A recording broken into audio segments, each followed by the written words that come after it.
Effective atomic number, clear, effective atomic number ये study कर रहे थे हम लोग, EAN रूल और सिडविक्स थ्योरी और ये था, और सिडविक्स थ्योरी थी, या फिर इनर्ट गैस रूल भी कह सकते हैं, जैसे ऑक्टेट रूल होता है सेम उसी टाइप का कुछ, inert gas rule, clear, inert gas rule.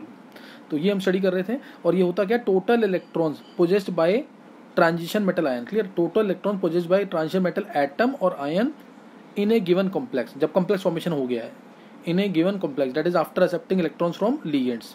तो ये अगर नोबल गैस कॉन्फिगरेशन के इक्वल आ रहा है, अगर इसके बाद इक्वल आ रहा है तो इसको बोलेंगे it is then EAN rule is followed. तो EAN रूल फॉलो हुआ है, इसका मतलब EAN रूल फॉलो हुआ है, लेकिन ये स्टेबिलिटी को डिसाइड नहीं करता। EAN रूल, ये याद रखना है, EAN rule does not decide the stability, ये स्टेबिलिटी डिसाइड नहीं करता है। कई केसेस में स्टेबिलिटी उल्टा आती है, जैसे स्पेशली पोटेशियम फेरोसाइनाइड और पोटेशियम फेरीसाइनाइड। फेरीसाइनाइड ज़्यादा स्टेबल होता है, इसके अकॉर्डिंग पोटेशियम फेरोसाइनाइड ज़्यादा स्टेबल आता है। क्यों? क्योंकि ये मैंने निकाला ना यहाँ पे K4 एफिशिएंसी, इसके अंदर बहुत सिंपल सा रूल है, फॉर्मूले से करने की जरूरत ही नहीं है। इसके अंदर क्या करेंगे, K4 एफिशिएंसी है, इसमें आयरन की स्टेट क्या आएगी, +2। कैसे निकाली, 4 + x - 6 = 0। ऑक्सीडेशन स्टेट आ गई +2 मतलब आयरन के ऊपर +2 चार्ज, आयरन के ऊपर +2 चार्ज का मतलब क्या है कि 24 इलेक्ट्रॉन्स हो गए, 24 इलेक्ट्रॉन्स हो गए।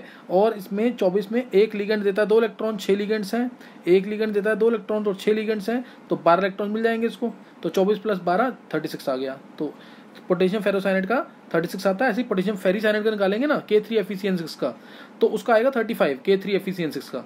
तो इसीलिए K4 एफिशिएंसी ज़्यादा स्टेबल होना चाहिए, लेकिन एक्चुअल में प्रैक्टिकली जब देखा जाता है तो K3 एफिशिएंसी ज़्यादा स्टेबल है। ये आगे स्टेबिलिटी ऑफ कॉम्प्लेक्सेस में पता लगेगा। तो EAN का फॉर्मूला क्या बना, फॉर्मूला अगर बनाना चाहें 10 क्वेश्चन करोगे, फॉर्मूला अपने आप बना लोगे। जेड क्या है आयरन का 26, और ऑक्सीडेशन नंबर माइनस कर देंगे, तो क्योंकि प्लस चार्ज है तो -2 26 -2 यहाँ पे हो जाएगा, प्लस ट्वाइस ऑफ, ये क्या है, ट्वाइस ऑफ जो लिगेंड्स ने इलेक्ट्रॉन दिए हैं। तो ट्वाइस ऑफ कितने लिगेंड्स हैं, 6 लिगेंड्स हैं, तो 2 × 6 6 क्या है, एक तरह से कोऑर्डिनेशन नंबर भी कह सकते हो। तो 2 × 6 कर देंगे तो उससे आ जाएगा हमारा क्या कहते हैं, effective atomic number, EAN, effective atomic number, clear, effective atomic number इस तरह से हम निकाल सकते हैं। तो ये इसका फॉर्मूला भी था, ट्वाइस ऑफ कोऑर्डिनेशन नंबर है, ये कोऑर्डिनेशन नंबर से। तो ये हमारा, ये मैंने पहले बता दिया था, इसको रिपीट कर दिया मैंने एक बार। नेक्स्ट आगे नोट करेंगे कुछ एग्जांपल्स इसकी। स्टेबिलिटी तो नहीं डिसाइड कर सकते इससे, लेकिन ऑक्सीडाइजिंग नेचर या रिड्यूसिंग नेचर हम बता सकते हैं, क्लियर, ऑक्सीडाइजिंग नेचर या रिड्यूसिंग नेचर हम बता सकते हैं। सपोज मैंने इसके अंदर लिया एग्जाम्पल्स में से, अगर मैंने कहा नियरेस्ट नोबल गैस कॉन्फिगरेशन के इक्वल आना चाहिए answer, nearest noble gas equal 3D series है तो 36 के इक्वल आना चाहिए nearest noble gas, 4D series है तो 54 के अप्रॉक्स आना चाहिए, 5D सीरीज है तो रेडॉन यानी 86, ये जेनॉन होता है, ये रेडॉन होता है, और ये होता है हमारा क्रिप्टन। तो इसके इक्वल आता है आंसर। तो हम बोलते हैं EAN रूल फॉलो हो रहा है। तो EAN रूल क्या हो रहा है, फॉलो हो रहा है। एग्जाम्पल्स लेंगे कुछ इसके अंदर, कुछ एग्जाम्पल्स लेंगे। जैसे एग्जाम्पल में मैंने लिया, सपोज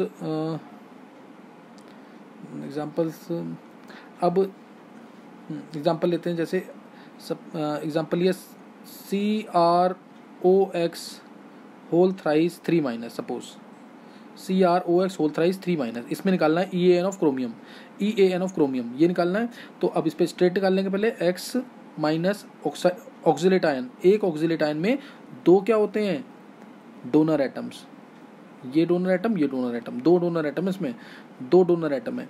तो X चार्ज होता है -2, OX पे -2 है, X - 6 = -3, X आ गया +3, X - 6 = क्या आया, -3, तो X आ गया क्या यहाँ से, +3, X = आ गया यहाँ से +3। तो Cr +3 यानी कितने हो गए, 21, 24 - 3 21 आ जाएगा ये। और एक लिगेंड कितने इलेक्ट्रॉन दे रहा है, एक लिगेंड इसमें 4 इलेक्ट्रॉन देगा तो 12 आ जाएगा, तो 21 + 12। तो EAN जो आएगा इसका आएगा 21, 24 - 3, और एक लिगेंड ये 2 इलेक्ट्रॉन ये देगा, 2 इलेक्ट्रॉन देगा तो 4 दे रहा ना ये, इसको 6 मानते हैं, 6 × 2 भी कर सकते हैं, 6 × 2 कर सकते हैं, या 3 × 4, 3 × 4। तो ये आएगा 21 + 12, 21 + 12 आ जाएगा 33 आ जाएगा, इसका 33 है, सही ना। तो इसलिए इसको 3 इलेक्ट्रॉन्स की नीड है, एक तरीके से इसको 3 इलेक्ट्रॉन्स की नीड है, तो 3 इलेक्ट्रॉन गेन करेगा तो ये ऑक्सीडाइजिंग एजेंट की तरह काम कर सकता है, ये ऑक्सीडाइजिंग एजेंट की तरह काम कर सकता है। तो ये एग्जांपल आ गया। इसके अलावा अगर हम एग्जांपल लेते हैं से ये ले लेते हैं CO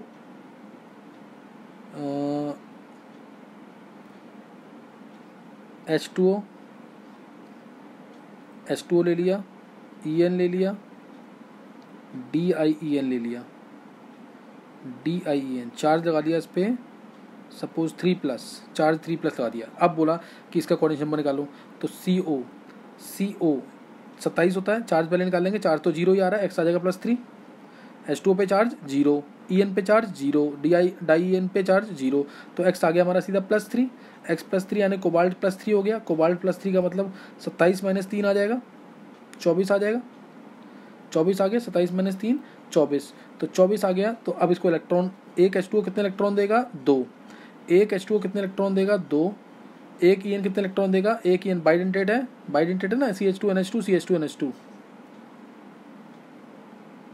तो ये इलेक्ट्रॉन कितने का था, 4, एक 4 देगा। अब डाईईएन क्या था, डाईथाइलीन ट्राईअमीन, तो ये ट्राइडेंटेट लिगेंड है। डाईईन क्या है, this is a tridentate ligand, ये ट्राइडेंटेट लिगेंड, तो इलेक्ट्रॉन कितने देगा, ये इलेक्ट्रॉन देगा हमें 6, तो 6 आ जाएगा। तो ये कितना आ गया, 24 + 2 26, 26 4 30, 36 आ जाएगा। तो it is following EAN rule, तो ये EAN रूल को फॉलो कर रहा है, clear, it is following EAN rule. तो इस तरह से निकालना है। ये एग्जांपल ये इंपॉर्टेंट है, ये भी एग्जांपल इंपॉर्टेंट है। तो एग्जांपल्स हैं जो हम कर सकते हैं इसमें। और एग्जांपल लेते हैं, जैसे नेक्स्ट एग्जांपल लेंगे AgNH3 whole twice plus AgNH3 whole twice plus, इसमें निकालना है Ag का EAN। तो x मान लेंगे चार्ज पहले, x + 2 × 0 = +1, तो x आ गया यहाँ से +1, x आ गया +1, तो यानी Ag+ हो गया, ये क्या हो गया, Ag+ का मतलब है Ag का 47 होता है, 47 - 1 46 हो जाएगा, 46। और अब लिगेंड के इलेक्ट्रॉन्स ऐड करेंगे इसमें, लिगेंड के इलेक्ट्रॉन्स, तो इसमें एक NH3 2 इलेक्ट्रॉन देता है, तो 4 दे देगा इलेक्ट्रॉन, +4 आ जाएगा, यानी 50 आ जाएगा। तो AgNH3 होल ट्वाइस प्लस का 50 आ जाएगा। नियरेस्ट नोबल गैस कंसंट्रेशन के इक्वल नहीं आ रहा, 54 के पास आना चाहिए था। नेक्स्ट निकालेंगे एक K2 नेस्लर रिएजेंट, बहुत इंपॉर्टेंट है, जो अमोनिया या अमोनियम आयंस को डिटेक्ट करता है। अगर इसके साथ KOH मिला होगा तो ये नेस्लर्स रिएजेंट है, जो अमोनिया या अमोनियम आयंस को डिटेक्ट करता है, नेस्लर्स रिएजेंट। तो Hg आ गया, Hg का एटॉमिक नंबर हमारा होता है, Hg का जिंक कैडमियम मरकरी 80 होता है इसका एटॉमिक नंबर। हमें EN निकालना है इसका, EN क्या होगा इसका, पहले इस पे EN पे इसमें ऑक्सीजन स्टेट निकाल लेंगे। K पे चार्ज +1 तो 2 है, इस पे 2x x, इसमें चार्ज क्या आ जाएगा, x आ जाएगा इसके ऊपर चार्ज, Hg के ऊपर I4 यानी -4 = 0, x आ गया +2 x आ गया +2, तो EAN आ जाएगा 80 - 2, और 4 लिगेंड्स हैं, 4 लिगेंड, एक लिगेंड 2 इलेक्ट्रॉन देता है, तो 8 मिल जाएंगे, तो 8 मिल जाए 78 प्लस आ गया 86। It is following EAN rule, ये EAN रूल को फॉलो कर रहा है। K2HgI4 is following EAN rule, clear, K2HgI4 जो है ये फॉलो कर रहा है EAN रूल को। नेक्स्ट नोट करेंगे, जैसे K2PtCl4 ले लेते हैं, K2PtCl4 सीरीज याद होनी चाहिए, K2PtCl4। अब Pt आ गया, Pt आता है निकल, पैलेडियम और प्लेटिनम, 10th ग्रुप है प्लेटिनम, ये हमारा 10th ग्रुप है। तो 78 प्लेटिनम आएगा, फिर गोल्ड आ जाएगा, Au गोल्ड आएगा, और उसके बाद क्या आ जाएगा, मरकरी, तो यानी 78 होगा, ये 78 है। और चार्ज निकाल लेंगे, 2 + x -4 = 0, तो x आ गया यहाँ से, x यहाँ से आ गया +2, x आ गया +2, तो +2 आ गया, तो Pt पे +2 यानी ये हो जाएगा 78 - 78 होता है इसका, 78 - 2 76 हो जाएगा। EAN 78 - 2 76 प्लस एक लिगेंड देता है 2 इलेक्ट्रॉन, तो 4 Cl हैं, तो 8 इलेक्ट्रॉन मिल जाएंगे, 76 + 8 84 आ जाएगा। ये K2PtCl4 में कितना आ जाएगा, 84। K2PtCl6 होता तो पूरा 86 आ सकता था, तो इसमें ये आ जाएगा। नेक्स्ट नोट करेंगे आगे, नेक्स्ट आ जाएगा एग्जाम्पल, इसमें ये ऐसे एग्जाम्पल्स हैं, एग्जाम्पल्स ही करनी है, बहुत इंपॉर्टेंट एग्जाम्पल्स, एंट्रेंस के लिए ही टॉपिक है ये, बोर्ड में तो आना नहीं है टॉपिक ये वाला। नेक्स्ट नोट कर सकते हैं एग्जाम्पल, जैसे इसमें और एग्जाम्पल्स लें अगर, चलो इसमें अब इस टाइप के एग्जाम्पल, जैसे अगर मैंने बोला FeCOX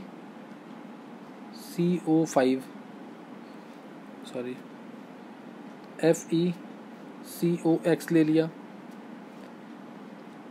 CrCOY ले लिया,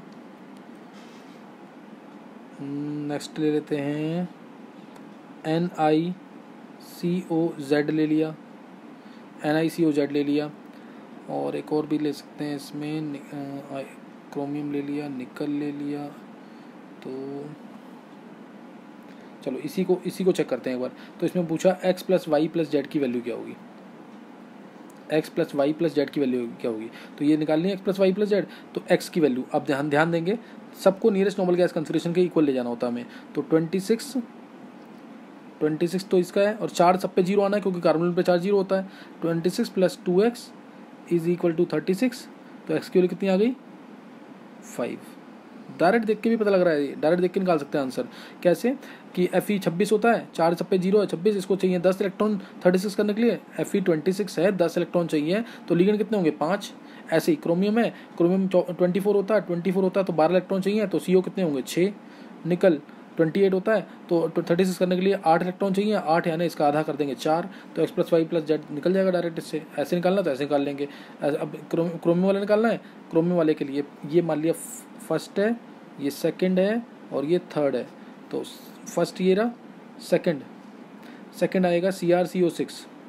तो CrCO6 में x प्लस वाई निकालेंगे ना, वाई निकालना है वाई। तो ये 20, ये क्या हो जाएगा हमारा, ये हमारा हो जाएगा 24 प्लस 2y, एक लिगेंड 2 इलेक्ट्रॉन देता है इसलिए, इज टू 36। y कितना आ गया यहाँ से, y आ जाएगा सीधा 6, y 6 आ जाएगा।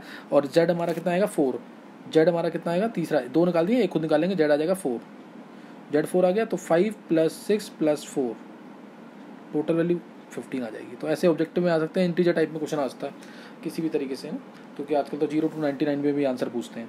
तो ये आ जाएगा इसमें। अब इसमें नेक्स्ट बोला जैसे MnCO5, ये पूछेगा MnCO5, ये पूछा, ये कौन सा रेजेंट होगा, MnCO5 ये कौन सा रेजेंट होगा, MnCO5। तो इस तरह के क्वेश्चन भी पूछते हैं, MnCO5 what type of reagent it will be. तो इसमें हम देखेंगे पहले इसमें कितना, कौन से रेजेंट की तरह एक्ट कर सकता है ये। तो हम देखेंगे 25 ही होता है मैंगनीज, और एक CO 2 इलेक्ट्रॉन देगा तो 10 इलेक्ट्रॉन लेगा, 35 आया। 35 मीन्स इट नीड्स इलेक्ट्रॉन, ये इलेक्ट्रॉन एक लेगा तब जाके क्या बनेगा, MnCO5, और चार्ज नेगेटिव, इलेक्ट्रॉन गेन किया इसने, therefore it will be oxidising agent. ये ऐसे क्वेश्चन भी आते हैं, which can act as oxidising agent. तो MnCO5 will act as oxidising agent, clear, it will act as oxidising agent. तो ये ऐसे क्वेश्चन भी पूछ सकते हैं। नेक्स्ट अगर देखें तो ऑक्सीडाइजिंग एजेंट, रिड्यूसिंग एजेंट, इस टाइप के क्वेश्चन भी पूछते हैं इसके अंदर। जैसे और क्वेश्चंस अगर हम इसके अंदर लें, यही पूछ लिया FeCN6, सपोज FeCN6 3 नेगेटिव, तो 3 नेगेटिव, तो ये कौन सा एजेंट है। तो ये निकालेंगे इसका 24 x minus 6 is equal to -3 आया, तो x आ गया +3, x +3 आ गया, तो Fe +3 यानी 23, Fe +3 हो गए, Fe +3 का मतलब 23, और एक लिगेंड देता है 2 इलेक्ट्रॉन, तो 2 × 6 35, therefore again it will act as oxidising agent, clear, it will also act as oxidising agent. तो ये ध्यान रखना है, it will act as oxidising agent. तो अगर 37 होता तो मैं कहता इलेक्ट्रॉन लूज करेगा, तो ये कौन सा एजेंट हो जाएगा, रिड्यूसिंग एजेंट। जैसे अगर दे दिया, सपोज ये दे दिया COCN6 4-, तो x -6 is equal to -4, x आ गया +2 आ गया, तो कोबाल्ट +2 यानी कोबाल्ट +2, इसका मतलब 25 हो जाएगा, कोबाल्ट +2 आया 25 हो जाएगा। और इसको एक लिगेंड 2 इलेक्ट्रॉन देता है, 6 लिगेंड है, तो 2 × 6 12 आ जाएगा, तो ये हो गया 37 मतलब इलेक्ट्रॉन लूज करेगा, इसलिए रिड्यूसिंग एजेंट होगा। Therefore this will act as reducing agent, clear, this will act as reducing agent। तो इस टाइप के क्वेश्चन पूछ सकते हैं इसके अंदर, इस टाइप के क्वेश्चन आ सकते हैं। नेक्स्ट नोट करेंगे इसमें, और नेक्स्ट नोट कर लेंगे एग्जांपल्स। अब जैसे MnCO5 है सपोज, नेक्स्ट पेज पे देखते हैं MnCO5, इसमें टोटल इलेक्ट्रॉन्स कितने आ रहे हैं, टोटल इलेक्ट्रॉन आ रहे हैं इसके अंदर, EN जो आ रहा है इसका वो आ रहा है 35। इसीलिए क्या होगा कि Mn जो है 35 है, 36 करने के लिए ये क्या कर सकता है, अब दो कंबाइन होते हैं यानी डाइमर बनाएगा, it will dimerise, it will form dimer, ये डाइमर बनाएगा और क्या बन जाएगा Mn2CO10, Mn2CO10। फिर ये पूछेगा कि इसके अंदर Mn का कोऑर्डिनेशन नंबर, इसका इफेक्टिव एटॉमिक नंबर कितना है, Mn2CO10 के अंदर इसका इफेक्टिव एटॉमिक नंबर क्या है। तो ऐसे मेटल ये होते हैं मेटल कार्बोनिल्स, ये क्या है मेटल कार्बोनिल्स, इसको हम आगे डिटेल में भी पढ़ना है हमें, मैं थोड़ा सा हिंट दे रहा हूँ यहाँ पे, मेटल कार्बोनिल्स। तो इसका स्ट्रक्चर कैसे बनेगा, इसमें एक डेल्टा बॉन्ड बनता है मेटल और मेटल के बीच में, Mn के बीच में बॉन्ड बनेगा। उसके बाद जितने भी CO हैं अगर वो इवन है तो डायरेक्ट जोड़ देंगे, सिमेट्रिकली डिस्ट्रीब्यूट करके जोड़ देंगे इसको, CO CO CO CO CO, ऐसे ही इधर भी जोड़ देंगे CO CO, इस तरह से ये जोड़ के ये स्ट्रक्चर ऐसे बन जाएगा सिंपली। और ये कौन सा डेल्टा बॉन्ड है, डेल्टा बॉन्ड आ गया इसमें। अब इसमें हमें निकालना है इफेक्टिव नंबर इसका, तो वो तो चार्ज तो इस पर 0 ही आएगा, चार्ज तो इस पर क्या आएगा 0, क्योंकि CO है, CO पे चार्ज 0 होता है। अब उसके बाद Mn25 है, एक Mn को देख रहे हैं, एक Mn25 एटॉमिक नंबर होता है, इधर 2 इलेक्ट्रॉन है, एक इधर एक इधर, एक किसके पास होगा Mn के पास होगा, एक CO के पास, इस तरीके से। तो यहाँ पे हो गए हमारे ये कितने इलेक्ट्रॉन्स हो गए, ये इलेक्ट्रॉन्स इफेक्टिव कितने हो गए 25 थे, 5 इलेक्ट्रॉन इसके थे और 5 इलेक्ट्रॉन इसके मिले यहाँ से। तो ये कितने हो जाएंगे टोटल इलेक्ट्रॉन्स 25 + 10, हर एक लिगेंड 2 इलेक्ट्रॉन दे रहा है। 25 5 थे Mn के और 5 इसके, ये सॉरी इसमें इसी एक ही नहीं, कोऑर्डिनेट बॉन्ड है ना, एक ही इलेक्ट्रॉन दिए, तो हर एक CO जो है 2 इलेक्ट्रॉन देगा, वो कोवेलेंट बॉन्ड में होता है ऐसा, हर एक CO क्या करेगा 2 इलेक्ट्रॉन देगा। 25 + 5 × √10 आ जाएगा 35। और इस बॉन्ड के जो इलेक्ट्रॉन्स हैं, जो एक कोवेलेंट बॉन्ड है, इसका एक इलेक्ट्रॉन इसके पास, एक इलेक्ट्रॉन इसके पास, तो दोनों का कितना हो जाएगा 36 + 1, 25 + 10 + 1 यानी 36 आ जाएगा। तो इन केसेस में ऐसे निकालना है, इन केसेस में Mn2CO10 इसका जो EAN होगा वो 36 होगा, इस तरीके से 36 हो जाएगा। नेक्स्ट निकालेंगे, जैसे इसका स्ट्रक्चर जरूरी नहीं कि ऐसे, अगर मैं चाहूँ Mn बॉन्ड तो रहेगा, ये ध्यान रखना इसके अंदर। इसमें हम ये भी कर सकते थे, इसमें हम इस टाइप का स्ट्रक्चर भी बना सकते थे कि एक तो बना दिया Mn बॉन्ड और 4 दिखा दिए, ये 4 इधर से दिखा दिए, CO CO CO CO CO CO CO और 2 CO इस तरह से दिखा सकते हैं हम, ये ऐसे कर ले हम, C डबल बॉन्ड, इस तरीके से 4 बॉन्ड तो हैं इसके पूरे, ये भी जोड़ सकते हैं, सिमेट्रिकल तो है ही ये भी अभी भी, तो ये भी स्ट्रक्चर बन सकता है इसका। तो इसमें भी अगर हम ये निकालें तो Mn ये ले लिया मैंने, ये वाला Mn ले लिया, अगर ये Mn ले लिया तो इसमें 25 तो आएगा ही, प्लस इसके साथ 4 कोऑर्डिनेट बॉन्ड्स हैं, 2 इलेक्ट्रॉन मिलकर 25 + 8 हो जाएगा, एक CO देगा 2, दूसरा देगा 2, ये भी देगा 2, ये भी देगा 2, तो 8 ही आ गया। और एक इलेक्ट्रॉन इस कोवेलेंट बॉन्ड का, एक इलेक्ट्रॉन इस कोवेलेंट बॉन्ड का और एक इलेक्ट्रॉन इस कोवेलेंट बॉन्ड का, कितने हो जाएंगे 25 + 8 + 3, ये भी आ गया 36। तो ऐसे भी निकाल सकते हैं इसका, ये भी स्ट्रक्चर बनता है मेटल कार्बोनेट का। मेटल बॉन्ड जरूर बनाना है, मेटल बॉन्ड जरूर बनाना है इसके अंदर। उसके बाद सोचना है कि कैसे बनेगा स्ट्रक्चर, उसके बाद हमें स्ट्रक्चर सोचना है कि स्ट्रक्चर किस तरीके से बना सकते हैं इसका। नेक्स्ट और भी एग्जांपल्स इसी ले सकते हैं,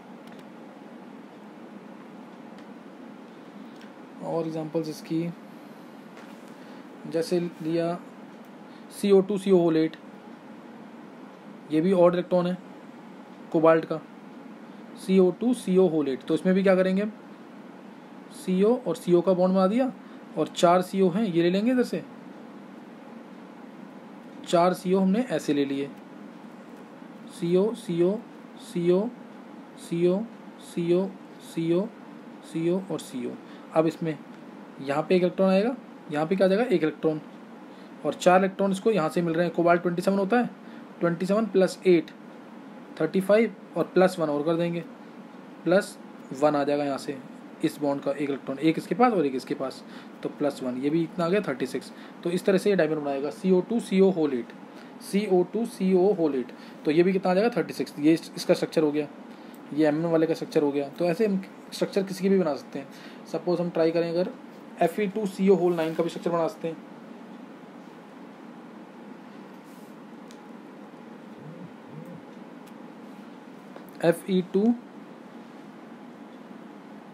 CO9, इसका नाम है एनिया कार्बोनिल। E यूज़ होता है ना के लिए, तो एनिया कार्बोनिल डाई आयरन 0, ये भी आगे पढ़ेंगे, नेमिंग सारा।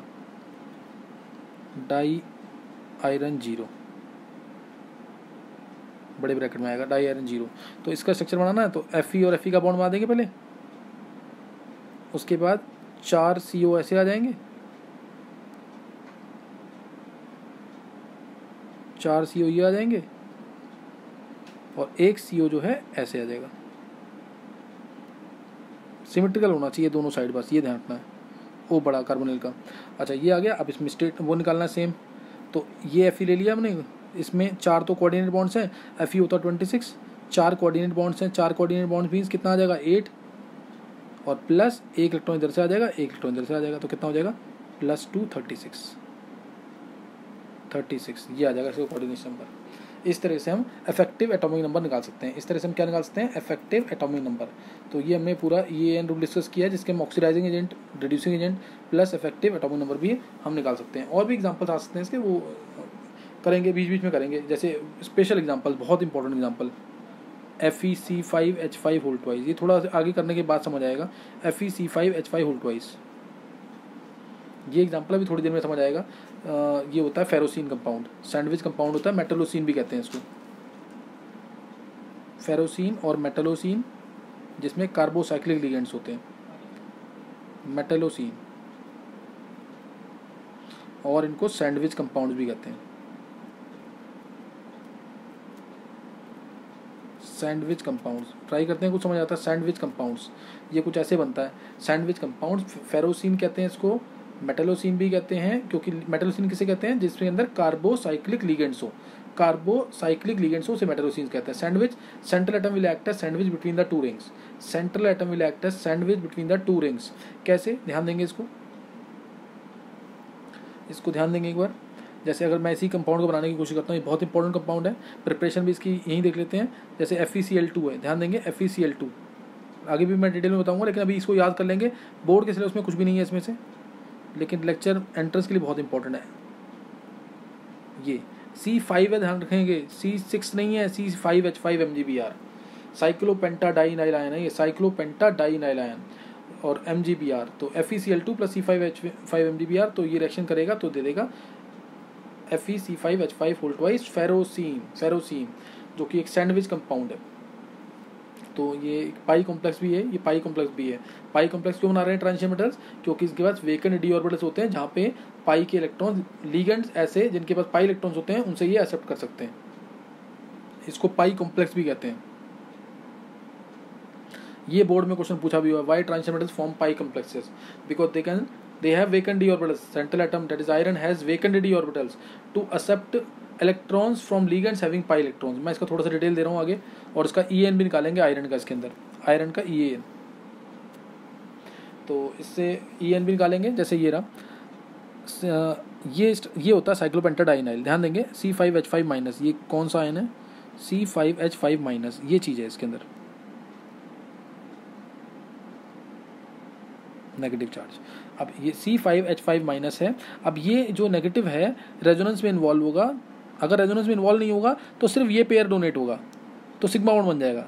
रेजोनेंस में इन्वॉल्व नहीं होगा तो सिर्फ ये लोन पेयर नेगेटिव वाला जो इलेक्ट्रॉन है सिर्फ ये डोनेट होगा, और क्या होगा, 2 इलेक्ट्रॉन ही डोनेट करेगा। अब रेजोनेंस में इन्वॉल्व होने की वजह से ये 6 इलेक्ट्रॉन डोनेट कर सकता है। कैसे, 2 पाई बॉन्ड ये वाले, 2 पॉइंट दूसरे वाले, 2 पाई बॉन्ड दूसरे वाले, और 1 नेगेटिव, तो ये इलेक्ट्रॉन इधर, ये इलेक्ट्रॉन इधर, ऐसे आ जाएगा। एक ही पेयर डोनेट हुआ, अगर एक ही बार रेजोनेंस होती है, ध्यान देंगे, अगर एक ही बार रेजोनेंस होती है तो इसका मतलब 4 पाई इलेक्ट्रॉन्स देगा। ये कितने इलेक्ट्रॉन देगा, 4 पाई इलेक्ट्रॉन देगा। और अगर 2 बार रेजोनेंस कर देंगे आगे भी पूरी, तो इस ये रेजोनेंस का सिंबल, तो इसका मतलब ये 6 इलेक्ट्रॉन्स पूरे देगा, और 5 कार्बन के बीच में 6 इलेक्ट्रॉन्स हैं ये। तो ये स्ट्रक्चर आ गया इसका, ये नेगेटिव यहाँ आ जाएगा, सॉरी यहाँ नेगेटिव आ जाएगा, ये इस तरह से, और रेजोनेंस ही हो जाएगी, रेजोनेंस हो गई, बीच में ये सर्कल आ जाएगा पूरा। और नेगेटिव चार्ज दिखाना तो नेगेटिव चार्ज भी दिखाते हैं ऐसे सर्कल के अंदर, सर्कल के अंदर क्या नेगेटिव चार्ज, ये दिखा सकते हैं इसको ऐसे, ये प्रॉपर बन नहीं रहा, एक मिनट, ये नेगेटिव चार्ज मैं ऐसे दिखा देता हूँ, ये ऐसे नेगेटिव चार्ज, इसको दिखाते हैं। This is cyclopentadienyl ion. और अगर रेजोनेंस होती है तो पूरे 6 इलेक्ट्रॉन्स, यानी 2 इलेक्ट्रॉन ये वाले, 2 इलेक्ट्रॉन ये वाले और 2 इलेक्ट्रॉन ये वाले, 6 इलेक्ट्रॉन देगा ये। एक लिगेंड कितने इलेक्ट्रॉन देगा? 6 इलेक्ट्रॉन देगा। तो ये 2 भी दे सकता है। This can be 2 electron donor, 4 electron donor, 6 electron donor. 2 electron donor है तो एक कार्बन इन्वॉल्व होगा, एक कार्बन लिंक होगा सेंट्रल एटम के साथ, 1 कार्बन विल बी लिंक्ड। और अगर 4 इलेक्ट्रॉन डोनर है, 4 इलेक्ट्रॉन डोनर है तो 3 कार्बन लिंक्ड होंगे, 3 कार्बन होंगे ना। 4 इलेक्ट्रॉन डोनर है तो एक नेगेटिव चार्ज वाला कार्बन, एक ये वाले रेजोनेंस वाले कार्बन, दोनों, तो 3 कार्बन लिंक्ड होंगे। और अगर 6 इलेक्ट्रॉन डोनर है तो 5 कार्बन लिंक्ड होंगे, 5 ही तो कार्बन है टोटल इसके अंदर, तो 5 कार्बन लिंक्ड होंगे।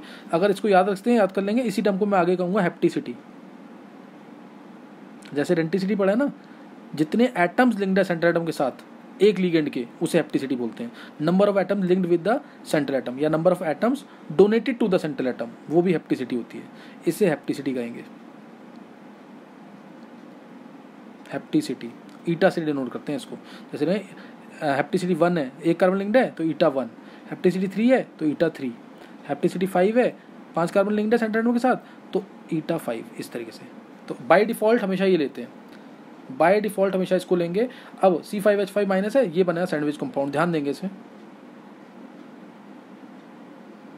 ये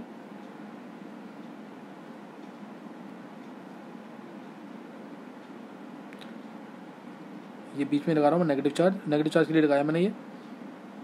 ये नेगेटिव चार्ज, ये नेगेटिव चार्ज, और ये इसको डोनेट किया Fe को इलेक्ट्रॉन, Fe को इलेक्ट्रॉन, ये Fe को इसने इलेक्ट्रॉन डोनेट कर दिए। किसको इलेक्ट्रॉन डोनेट कर दिए? Fe को। ध्यान देंगे, Fe को इलेक्ट्रॉन डोनेट किए हैं, बहुत ध्यान सुनेंगे इसको। अगर समझ आ गया तो बहुत अच्छी बात है। ये Fe को इलेक्ट्रॉन डोनेट किए, सिग्मा बॉन्ड ये बन गया कोऑर्डिनेट। और दूसरा इलेक्ट्रॉन डोनेट तो किए इसको, इसके पास वेकेंट पाई स्टार भी होते हैं। इसके पास जो ये है, इसके पास क्या होते हैं? वेकेंट पाई स्टार भी होते हैं।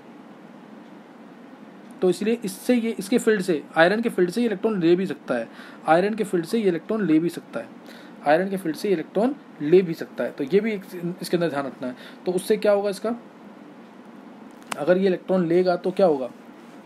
इलेक्ट्रॉन जैसे बॉन्ड ऑर्डर जो है इसका, वो क्या कम होगा ज़्यादा हो जाएगा इससे? वो सोचना है अगर बॉन्ड ऑर्डर पे क्या फ़र्क पड़ेगा इससे। तो अगर ऐसे केसेस कभी भी आएंगे, ऐसे केसेस कभी भी आएंगे तो बॉन्ड ऑर्डर क्या हो जाएगा?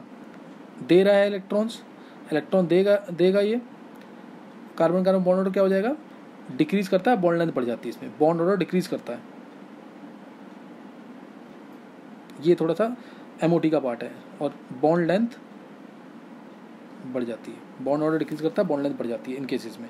तो ये अब इसमें एक आयरन को कितने इलेक्ट्रॉन्स मिले, ये भी आगे हम करेंगे भी टॉपिक। एक आयरन को कितने इलेक्ट्रॉन्स मिले एक्चुअली में? एक इलेक्ट्रॉन, ये इसने दिए इलेक्ट्रॉन 6, FeC5H5 था whole twice, FeC5H5 whole twice था। मैं इसको नेक्स्ट में लिख देता हूँ ऊपर। तो इसमें आयरन के ऊपर स्टेट निकालेंगे तो x माइनस 4, एक -1 चार्ज होगा, x - 2 इक्वल टू 0, तो x आ गया +2, यानी ये हो गया 24, आयरन +2 हो गया ना, तो ये हो गया 24 प्लस एक लिगेंड दे रहा है 6 इलेक्ट्रॉन्स, प्लस 24 प्लस 6 × 2 यानी 36 आएगा इसका EN किसका आ जाएगा? 36, EN इसका आ जाएगा 36। क्लियर? EN इसका आएगा 36। ध्यान देंगे कैसे आया एक बार। ये इस तरह से कुछ बॉन्डिंग होती है इसके अंदर। और एक एग्जांपल और ले लेते हैं इसका। जैसे एग्जांपल ले लिया बेंजीन वाला, benzene CrC6H6 whole twice, CR, और जो FeC5H5 था ना, इसको डिनोट हम ऐसे कर सकते हैं। इसको थोड़ा सा खुद सोच के देखना, मैं भी आगे डिटेल में लूँगा ताकि और क्लियर हो आप लोगों को। F-ईटा5 होल ट्वाइस, ईटा5 क्यों लिखा है? क्योंकि 5 कार्बन लिंक्ड है एक लिगेंड के सेंटर एटम के साथ, इसलिए इसको ऐसे ईटा5 लिखा है। ईटा का यहाँ पे ईटा5, ये क्या? हेप्टिसिटी,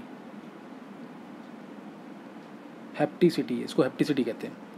जैसे डेंटिसिटी होती है, उसको हेप्टिसिटी भी कहते हैं। इसकी डेंटिसिटी कितनी है इस लिगेंड की? तो डेंटिसिटी कोई बोलेगा तो 3 है एक लिगेंड की डेंटिसिटी।